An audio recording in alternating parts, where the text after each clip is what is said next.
Hello, everyone. Welcome to this session again. Welcome to the program. And with me today is Christiana, and once again, the confidence doctor. Welcome to the program, you two. Thank you so much, sir. Good to have you. Thank you, sir. We are good to have you here. And for our faithful viewers and subscribers, a very big thank you to you for joining us every time. And for those who haven't, who just stumbled on our video or you got it shared to you, please, we want you to smash on the subscribe button so that subsequent clips and videos and information, very useful and helpful, you can always have the notification when they are being dropped. Of course, you want to click on the notification bell so that you can always get the notice once we have this information. Each time you do, you always have a $1 bill dropped in your bank, in your imaginary bank account. Just click. So welcome to the program once again. So what questions have you for me today? I'd like to know about success. What does success mean to you? Like when people say success, what does it mean for you? And what people balance success and their life? Now, Elle Nightingale defines success in such a beautiful way that it makes total sense to me. It makes total sense to me by that definition, and I've decided to embrace and imbibe that in my teaching. Now, he said, I'm paraphrasing, that success is the progressive achievement of an ideal goal. Success is the progressive achievement of an ideal goal. Many people have misconstrued success to be affiliated with wealth. This person has money, has a good business, a thriving business. This person is doing a career, and then they say that person is successful. Or whatever way it is. But then that is not actually, in this context, what success really means. Success, I'll go through it again, is the progressive achievement of an ideal goal. So bringing it home to you, what goal do you have? For example, I want to start another business. I want to start my own business. And or I want to be worth XYZ amount of money. I want to start this program, this course. I want to get married at this time. I want to this. I want to relocate. I want to be out of the country. This is the dream person I want to be with. This, in terms of habit, character, lifestyle, this is what I want to do. In terms of relationships and friendships, these are the kind of people I want in my network. Whatever that goal is, finance, health, professional, career-wise, or whatever form it is. Success doesn't happen once. For example, I want to be worth $1 million. The day I'm worth $1 million, that's the day I become successful. Not exactly, not particularly. Success is achieving the progressive, the journey along the way to that success. For example, I want to start, or I want to, okay, let me use education as an example. I want to, go for my master's. Okay, I want to go for my second degree. Now, I am going online and checking for courses. I'm checking schools. I'm looking out for admission. I'm looking out for funding. I'm looking out for scholarship and all of that. The process of doing that is certain level of success. When you have 3 schools that have replied you, that is a level of success. It's a journey, all right? And then you've picked one, you have applied, and then the school has given you the admission. You're asking for funding, they're asking you when you resume, we will discuss that. And then you have resumed, That is a level of success. Success is the progression, is a journey, all right? Is the way along to an ideal goal. You are on that course. You're 3 months into it, in the first semester, or whatever it is, you are halfway into that course. That is, you are successful as far as that ideal course, that goal is concerned. I want to start a new business, or I want to start I want to develop a new habit. All right, I want to change my network. I want to change my network as a practical example. And then you discover that as you are trying to, build a new network, healthy network, helpful network, energizing network, you still have these friends who seem to be pulling you down. These are the people around you. The mental thought of it alone, the mental conclusion of it alone, you are actually in a progressive state towards that ideal goal. Thinking it, concluding it, believing it in your mind, as in it resonates with you. Once you begin to think about it, it places you in an elevated state. You emotionalize it. That alone is successful by itself. It's a progressive step into a particular goal. Slowly but steadily, once you begin to think about this, and then you think about it most of the time, it gets to your subconscious, your reticular activating system. So let me bore you with all of those. But the point I'm making is, it gets to that point where you begin to unconsciously, at an unconscious level, begin to look out for people who have the characteristic of your new network. Naturally, slowly but steadily, without your conscious effort, you begin to get attracted to those people. You begin to get into places where those people go to. You begin to meet with them. On social media, you begin to stumble on such people. I experience it myself. And I know this cuts across every human being. I want to change my network. You begin to find yourself going to churches where these people are, going to eateries and malls where these people are. Unconsciously, you begin to meet somebody who knows these people. You begin to meet somebody who knows somebody who knows somebody who knows these people. Slowly but slowly, you begin to gravitate towards these people. That process. And then before you know what, you are achieving that goal. Maybe you need 3 or 4 or 5 or such people. Slowly but steadily, you begin to find yourself having information that links you to those people. You have one. Do you know that you might have achieved these whole people before you realize, hey, come on, I said I want to change my network. And here I have 2 already. So when you have this mindset, you don't get discouraged even if you haven't achieved it. Even if you haven't had those 3 people with you. Even if you haven't got the certificate in your hand. But then so long you are making steps, taking steps, making effort, advancing towards it, that is success by itself. And there's a way the mind works. The mind doesn't know the difference between what is real and what is imagined. So when you have the mindset that, for the fact that I'm making progressive steps towards achieving this, it is success by itself. I want to lose weight. I want to stop taking sugar. And then there's a bottle of whatever it is, I won't call the name. There's a bottle of whatever it is being placed in front of me. And I tossed it aside. I want to take water instead. I am still obeyed, all right? I still don't fully believe that I'm going to overcome this. But for the fact that I was able to toss that bottle aside and I took this, that is success by itself. Progressively, once you're able to surmount that, the mind leaps for joy and looks for another opportunity to do that again, to do that again, to do that again.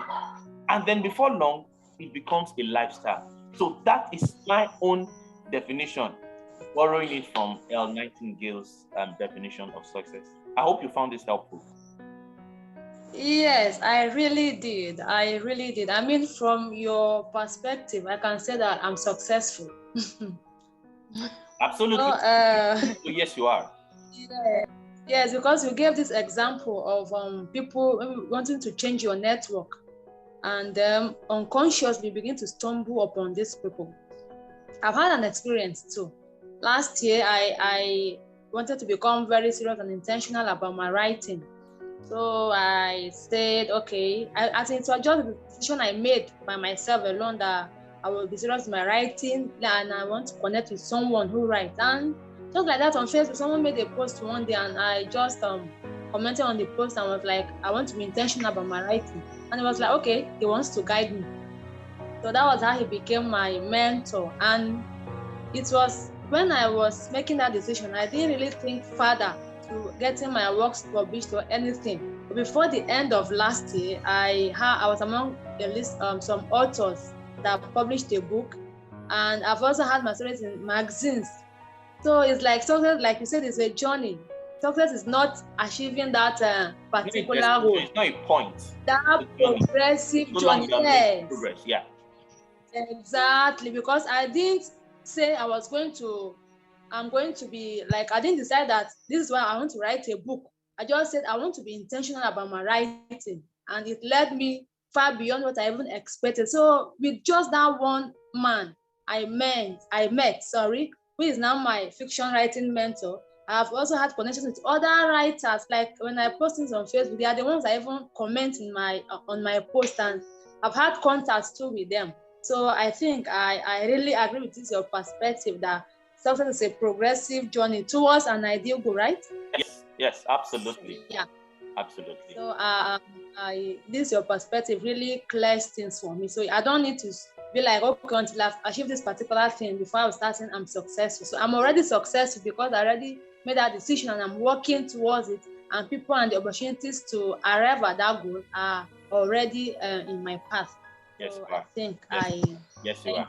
So as you're achieving that, set a higher one and work towards it again. Once you achieve that, set a higher one, and then before you know what, we are reading about you. We are reading your articles and stuff on Times Magazine, Global Magazine. Thank you. All right. Thank you. Yeah, thank you. Welcome. Yeah. Confidence, doctor. What have you for us today? So my question is, how does one overcome nervousness in public speaking?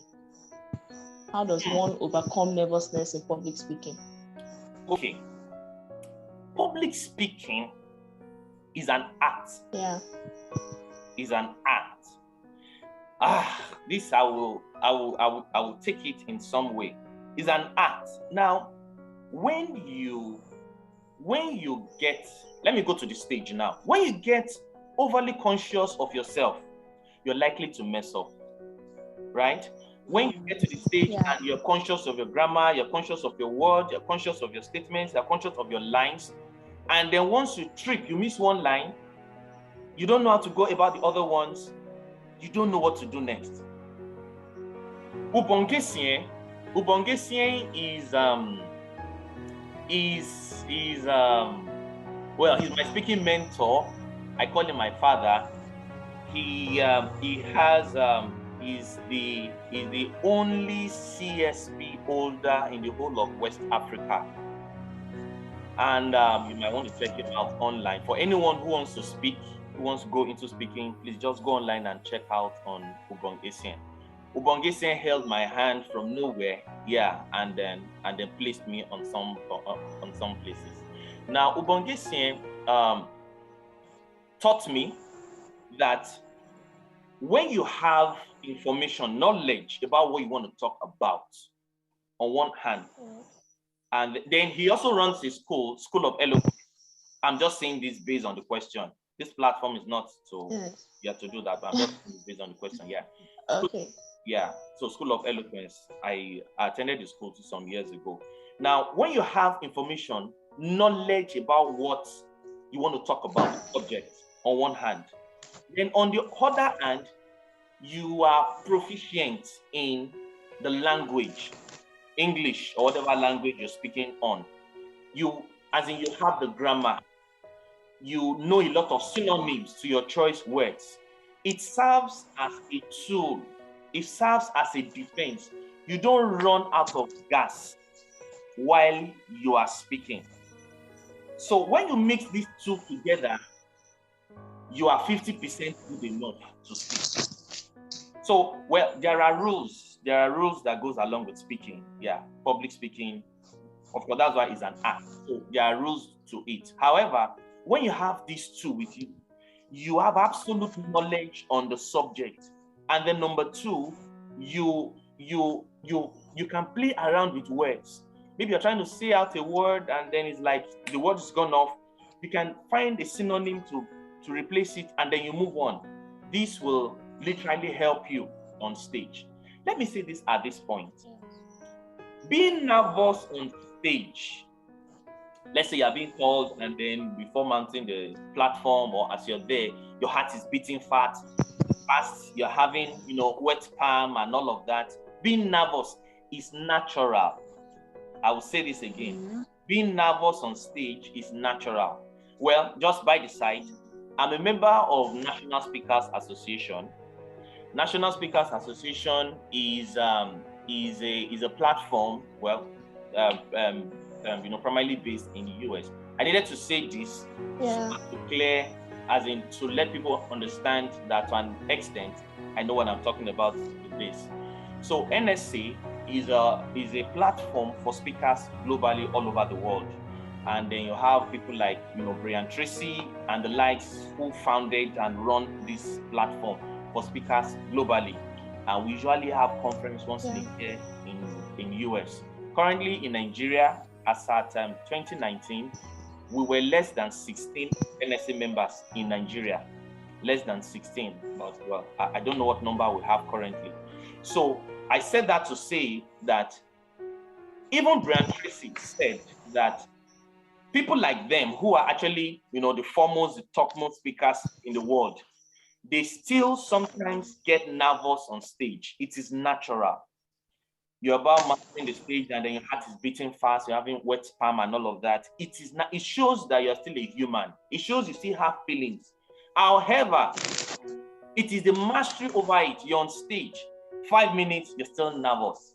15 minutes, you're still nervous. Into your speech, still nervous. 30 minutes into your speech, you're still nervous. Then something is wrong. But then let's say within your first 1, 2, 3 minutes, you're still nervous. That's still a bit natural. You're still trying to find your foot on stage. You're still trying to put yourself together to familiarize yourself with the environment. That's natural. Now, I want to also add this up that speaking in public speaking as an art is more of a mental work than a physical work. I realized this myself before later I saw it online, and then I heard some other speakers saying it. But then I came about this before I even heard about it at all outside. That public speaking is more of a mental work than a physical one. What I mean by that is this. It is being said, and in fact, I heard this first when I was learning how to speak in public from one of the topmost speakers in Nigeria. I won't call his name. He's a well-known speaker. But today, as far as I'm concerned, that is archaic. And the method is this. To learn how to speak, you stand before the mirror and then begin to talk to the mirror. You're talking to yourself and all of the rest. As far as I'm concerned, that method is archaic. And that method doesn't work like the one, like the one I'm preparing right now. In fact, that method, in all my speaking career, I used the method once. And after then, I never did again. The method of going before the mirror and then trying to, you're saying something, you miss your line, like, oh, you want to try again, you want to go. So the method I came about with, and then I prefer to teach people, is this. You do a mental rehearsal. Once again, let me say this. As the mind doctor, the mind does not know the difference between what is real and what is imagined. I say that again. The mind does not know the difference between what is real and what is imagined. Practical example. Somebody who has phobia and fear of heights is watching a movie or a short clip and then sees somebody who is skydiving from, let's say, from a mountain or from a 50-story building, a skyscraper, and then the person is, holding the edge of the rail. All right, I guess Christiana has phobia for height, because when I'm looking at her face. Do you have phobia for height? Not anymore. I used to. Because the look on your face is like you're trying to follow my analogy and where I'm going. Imagine what you are saying. So now the person is holding the railing, and then the camera is showing the height, and how far the person is going to fall. And then you're just looking at the screen. You're not the one. Already that person is scared, he's apprehensive, he's panicking. And then the person releases himself and is going down. He's going down, probably from an helicopter or from an airplane. He's jumping down with the parachute or without the parachute. He's jumping down. This fellow is already scared for him. He's feeling it already. The mind does not know whether he's imagining it, whether he's just looking at it, or whether he's the one there. The mind does not know the difference between what is real and imagined. If you want to go speak, anybody can try this. It works for anybody. If you want to go speak and you have your lines clearly written out, you have the content, you know what you want to talk about. Maybe you've written out the script and you look at everything, you by heart to an extent, you know what you have written out. Maybe not word for word, but at least you can play around it and still achieve the concept. And you close your eyes. I've taught this over and over in different places, and it has worked for people like magic. And you close your eyes. You know what you want to talk about. You close your eyes. You imagine yourself on stage before whatever number of the crowd. You imagine yourself and you start to talk. You talk from the beginning. What do you want to say at your introduction?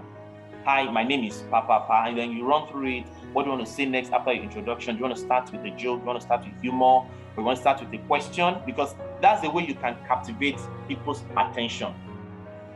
A question like, you introduce yourself. Hi, my name is... do you know the mind is not real? That question alone makes people, they want to like, So what is the mind? You've captivated them. You can now begin to say what you want to say. So mentally, you rehearse what you want to say first, then next, and then you run through. Whilst your eyes are closed, you're mentally rehearsing it. You feel it so much that you begin to have some form of goosebumps in your body. You begin to feel so energized, like you are actually talking to these people. I tell you, get on stage, you will do exact same thing. You know why? When you get to stage, or when you get on stage in real life now, as far as your mind is concerned, what you want to do is what you have done before. What you're trying to do is actually an history. It has happened before. So the mind will just play it all over again and just do it all over again. Meanwhile, your audience has seen you to talk to them for the first time. I do this every single time when I talk. Sometimes when I do this and then I'm thinking, somebody could walk into the room and I won't even notice the door was open or closed because I don't know how to say it, but you are in the zone. As in, I'm there. I'm actually in the zone. I'm somewhere else, literally. And when I get on stage, I deliver almost word for word. So, so that's my brief nugget and solution to anyone who wants to get into public speaking. Wow. Thank you very much, sir. Thank you very much. I just learned something new. Thank you very much, sir. You're welcome. You're most welcome. Any more questions? Do we ask more questions? Yeah, just one more. Yes. Before we go. Is confidence inherited? Yes and no. Yes and no. Yes. Okay. Yes. Okay. To an extent, there are some people who have confidence, not confidence, should I call it confidence, self-esteem, audacity, and all of that in their genes. It's something like a trait, it's a family trait. Yeah, so either from the father, from the mother, from the grandparents, and all that. You know, maybe one whose grandparent, you know, is a warrior, you know, a fighter or something. Yeah, somehow there is a part, the genes a place in confidence. 1, 2. So well, I've answered that. So is it inherited? Yes, kind of. Now, for those who maybe they look around their bloodline and there's nothing like that, another thing is environment, right? One who has that in his gene, the environment can destroy it. The environment can destroy it or make it or build it. So environment, where one, you know, is being nurtured, also plays a major role in your confidence. But then, above everything I've said, confidence can be learned. oh, it's a skill. Yes. It can be learned. It Yes. can be taught. And of course, that's why we have the confidence doctor. Confidence can be taught. Confidence can be learned. To just use an example in 1-2 minutes, I grew up as a very shy, timid person. I couldn't even speak to people. I had a very low self-esteem. For those who have watched the recalibration show, the low self-esteem episode there, I explained a whole lot about my background. So at primary 6, I couldn't read. In primary school, I repeated 2 times. My parents were so poor that you do not need a prophet to tell you that, man, you guys are poor. And all of that, I had a background and environment, neighbors who teased, who, it was a very terrible one. So self-esteem, self-worth went down. Self-confidence went down. When you're trying to say something, you have people who will shut you down. Bully was like, it was something regular. So, but then at some point, I think one of the turning points was when I was 17, like I said. Well, I lost my dad when I was 17. And then I came across this uncle who said that he had so much, that period, that was when he said it, and it didn't make sense to me. He said he had so much books in his library that if he sold them, he could buy a car. So I was surprised. So you have so much books, if you sold them, you could buy a car. I then felt, okay, I would like to start reading your books, if you don't mind. So he gave me the chance, and then I'll pick a book on Monday. The following Monday, I'll return the book and pick another one. So I began to read and read and read and read, and the rest is history. So confidence can be taught, can be learned, and then it's also hereditary to an extent. I hope I was able to do justice to that question. Yes, sir. Good. So thank you very much. You're welcome, the confidence doctor. And Christiana, so thank you very much for showing up in our program today. And for our viewers, we really do hope you found something useful and helpful from all of the tips and discussions we had today. We want to plead with you to please share these videos. We want you to like it and then subscribe as well for those who haven't subscribed. And look forward to seeing you in our subsequent clips. Also, if you have questions, you could drop them in the comment sections. We will see them. We'll respond to them as swiftly as possible. Thank you all very much once again. Thank you, Confidence Doctor. Thank you, Christiana. Be well. Thank you. Thank you very much. Thank you very much, sir. Thank you. Thank you. Thank you. Good night. All right, then. So do have a fantastic evening. So